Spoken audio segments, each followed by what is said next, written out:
తిరుపతిలో international temples convention and expo కార్యక్రమం జరుగుతుంది. ఆ లైవ్ చూద్దాం. स्वागत है।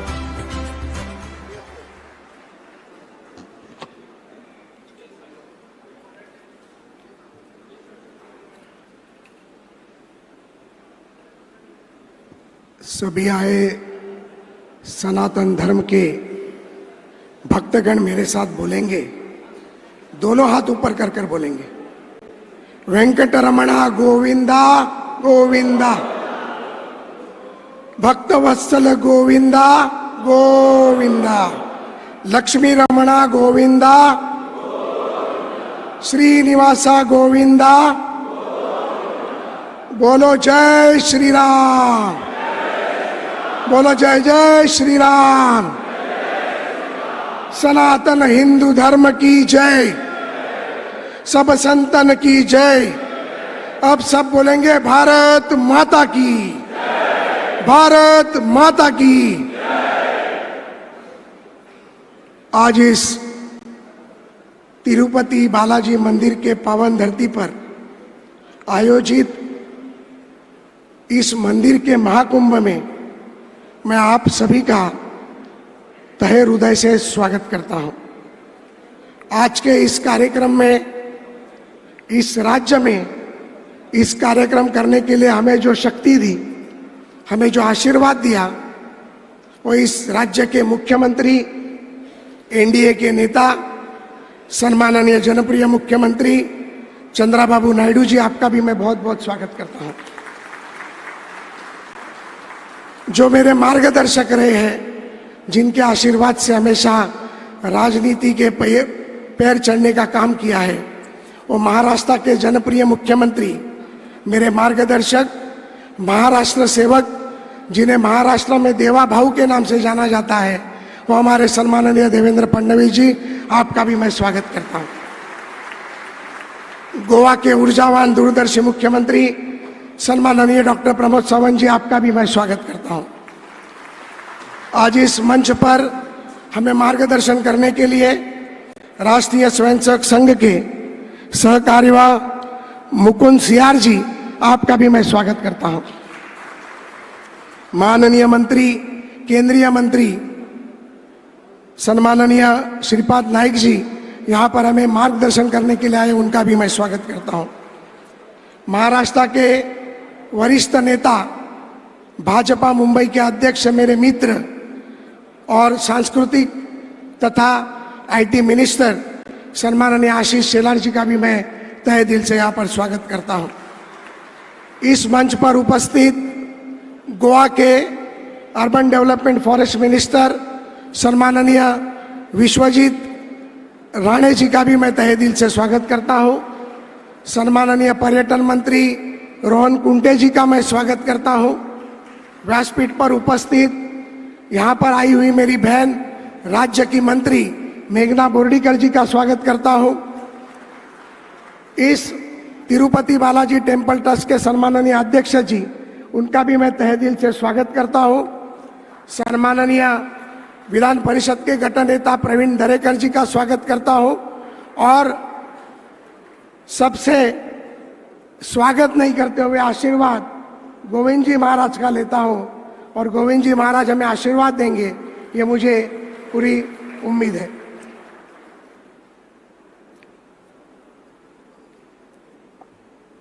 मुख्यमंत्री जी, मेरी 4-5 दिन से तबीयत खराब है, मैं स्टीरॉइड पे आके यहाँ पर काम कर रहा हूँ।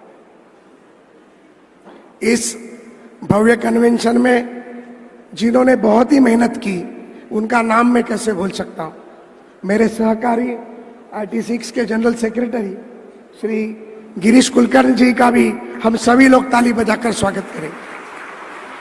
इस IT6 को जिन्होंने सभी तरीके से मदद करने की हमेशा कोशिश की, इस IT6 की एक मेंबर मेरी पत्नी श्रीमती नीता लाड जी का भी मैं यहाँ पर स्वागत करता हूँ। इस आशा कन्वेंशन सेंटर में लगभग 17 देशों के प्रतिनिधि और हिंदुस्तान के सभी राज्य के प्रतिनिधि यहाँ पर उपस्थित हैं। माननीय मुख्यमंत्री जी, लगभग 1581 लोगों ने फिजिकली रजिस्ट्रेशन यहाँ पर किया हुआ है और आपके राज्य में यहाँ पर इनकी व्यवस्था इतनी अच्छी तरीके से आपके माध्यम से हुई है कि ये सभी लोग मुझे तो कह रहे थे सुबह से कि चंद्रा बाबू जी का हम आभार कैसे प्रकट कर सकते हैं। इन सभी की रहने की व्यवस्था, दर्शन की व्यवस्था टीटीडी के अध्यक्ष के माध्यम से इतनी अच्छी तरीके से आने वाले 2 दिनों में होने वाली है, तो सभी लोग बहुत ही उत्साहित और प्रफुल्लित यहाँ पर है। मैं इस ITCX के पार्श्वभूमि को माननीय देवेंद्र जी 5 मिनट में बताना चाहता हूँ। यह ITCX की पार्श्वभूमि सिर्फ 2023 की नहीं, आप तो जानते ही है, लेकिन माननीय एनडीए नेता और मुख्यमंत्री चंद्रा बाबू जी को, सम्माननीय गोवा के मुख्यमंत्री प्रमोद जी को और व्यासपीठ के सभी बैठे हुए महाव्यक्तियों को मालूम होना चाहिए। इसकी शुरुआत सर मैं 2005-2006 में महाराष्ट्र में मैं जब मुंबई के प्रसिद्ध सिद्धिविनायक मंदिर का विश्वस्त था, तब मैंने इसे शुरुआत किया था। और उस समय रामदेव बाबा जी ने और तब की केंद्रीय मंत्री रेणुका चौधरी जी ने उसका उद्घाटन किया था।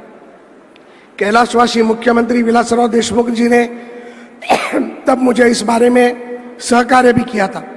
और वो 2 साल चले हुए ITCX के कन्वेंशन में पहले साल में 380 मंदिर आए, दूसरे साल में 590 मंदिर आए। फिर मालूम नहीं क्या हुआ, मुझ पर आरोप लगाए गए कि मैं धर्म का, सनातन धर्म का प्रचार करता हूं और इस विषय को मुझे बंद करना पड़ेगा, और मैंने वो विषय को बंद कर दिया। लेकिन हमारी जीत बड़ी थी। गिरीश जी, मैं और नीता ने सातत्य से इस विषय को आगे ले जाने का बीड़ा ही उठा लिया था और हमने सोच लिया था कि मंदिर व्यवस्था को हमें बहुत अच्छी तरीके से दुनिया के सामने लाना है। माननीय देश के प्रधानमंत्री जो विकसित भारत का सपना देखते हैं, वो विकसित भारत के सपने को अगर इस मंदिर के नए विषयों के साथ अगर जोड़ा जाए तो मुझे लगता है विकसित भारत का सपना और बड़े पैमाने पे लोगों के सामने आने में मुझे बहुत बड़ी मदद होगी। जिस तरीके से हमने इसका नाम राष्ट्रीय मंदिर सम्मेलन रखा है, अंतर्राष्ट्रीय मंदिर सम्मेलन रखा है, लेकिन मुझे कहते हुए बहुत ही गर्व महसूस होता है कि इस सम्मेलन में सनातन धर्म के सभी लोग, फिर हिंदू मंदिर हुए, बुद्ध विहार हुए, गुरुद्वारे हुए, हरे राम हरे कृष्णा के इस्कॉन टेम्पल हुए, स्वामीनारायण टेम्पल्स हुए, अनेक धर्मों के पंथ के मंदिर और मठों का भी इसमें सहभाग हो गया। और ऐसे कई तरीके से लोग पिछले 15-20 सालों में हमने जोड़ने की कोशिश की। गिरीश जी ने लगभग 30 देशों में प्रवास कर यहाँ पर लोगों को जुड़ाने का काम किया। आज इस ITCX के सम्मेलन में भले ही 1581 लोग आए हैं, लेकिन लगभग हमें रिक्वेस्ट की थी लगभग 6000 लोगों ने। लेकिन रहने की व्यवस्था, बैठने की व्यवस्था सभी देखते हुए जिन लोगों को पिछले समय बुलाया नहीं गया था, उन लोगों को यह समय बुलाने की कोशिश हमने इस माध्यम से की है। और मुझे बहुत ही गर्व महसूस होता है कि हम ये जो विचार लेके आगे बढ़े, वो विचारों को मैंने 2018 में महाराष्ट्र के तभी के मुख्यमंत्री और अभी के भी मुख्यमंत्री माननीय देवेंद्र जी के सामने रखा। और देवेंद्र जी ने मुझे तत्काल कह दिया कि इस विषय को आपको आगे बढ़ाना है। हमने फिर से पूरी सिस्टम को रीऑर्गेनाइज किया, उसे आगे ले जाने का प्रयास किया। और एक भारत पे ही नहीं तो पूरे दुनिया के ऊपर एक बहुत बड़ा संकट आ गया जो था कोविड का। तो वो 2 सालों में हम कुछ कर नहीं पाए। फिर हमने देवेंद्र जी के साथ विचार विनिमय करने के बाद राष्ट्रीय स्वयंसेवक संघ के प्रमुख सरसंघ चालक मोहन जी भागवत जी के साथ ये विषय को जाके चर्चा की, और उन्होंने तत्काल मेरे दूसरे ही मिनट में कहा कि इस विषय को आगे बढ़ाना है और इस विषय के उद्घाटन के लिए मैं स्वयं आ रहा हूं। और उस समय हमने बहुत ही सोचकर भगवान शिव ने जो नगरी बनाई थी, जहां पर त्रिवेणी संगम होता है, उस काशी में 2 साल पहले ये ITCX का हमने ओपनिंग किया था। और मुझे लगता है एक बहुत ही भव्य दिव्य ऐसा ITCX का ओपनिंग काशी विश्वेश्वर धाम में हुआ था। इस 3 दिन के चले कार्यक्रम में तब भी माननीय प्रधानमंत्री ने प्रशंसा की थी माननीय देश के गृह मंत्री सम्माननीय अमित शाह जी ने भी इसकी प्रशंसा की थी। मैं एक चीज इसमें कहना चाहूँगा, कोई भी चीज जो लोगों को समझे, समस्या को समाधान दे और लोगों के बीच में लोगों ने जाके काम करने की होगी, उसे होने के लिए हर समय वक्त काफी जाता है। मुझे आज भी विश्वास है इस दूसरे सम्मेलन में 3 राज्य के 3 मुख्यमंत्री इस व्यासपीठ पर बैठे हैं। यही ITCX की सबसे बड़ी उपलब्धि आज हमारे लिए यहाँ पर है। हमने राम मंदिर का भी संघर्ष देखा। 503 साल के बाद माननीय मोदी जी के नेतृत्व में राम मंदिर का पुनर्निर्माण हुआ। वैसे ही मुझे आज भी पूरा विश्वास है कि ITCX के माध्यम से, अंतर्राष्ट्रीय मंदिर सम्मेलन के माध्यम से जिस विषय को मैं आगे ले जाना चाहता हूं, उस विषय को आगे जाकर पूरे हिंदुस्तान के ही नहीं तो पूरे 57 देशों के मंदिर इसे साथ में लेकर करेंगे और भारत की इकोनॉमी के साथ दुनिया की इकोनॉमी को भारत की इकोनॉमी से जुड़ाएंगे। ये मेरा पूरा आत्मविश्वास है। माननीय देवेंद्र जी, माननीय चंद्रा बाबू साहब, हमने इस ITCX में प्रमुखता से मंदिर फेडरेशन के माध्यम से 10 विषयों को आगे लेने की कोशिश की।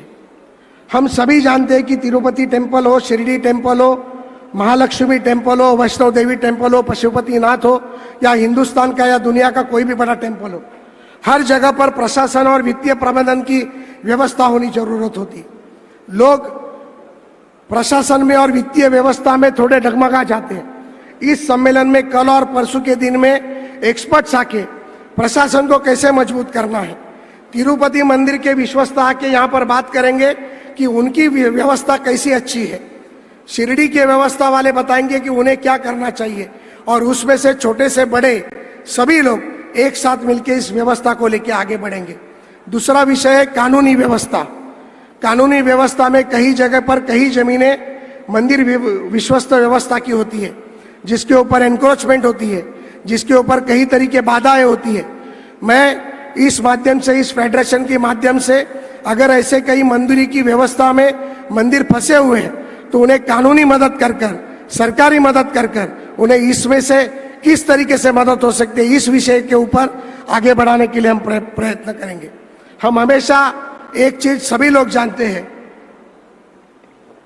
दुनिया के कोई भी अगर हम गुरुद्वारा में चले गए तो वहां पर लंगर की व्यवस्था 24 घंटे 365 दिन होती है और उस लंगर व्यवस्था को देखकर अब हिंदुस्तान के कई मंदिरों ने लंगर व्यवस्था की। हमने माननीय मुख्यमंत्री जी पिछले ITCX में लंगर व्यवस्था के ऊपर एक बहुत अच्छा सेमिनार रखा था और उसके बाद लगभग हिंदुस्तान में 160 से ज्यादा मंदिरों ने लंगर की व्यवस्था शुरू की।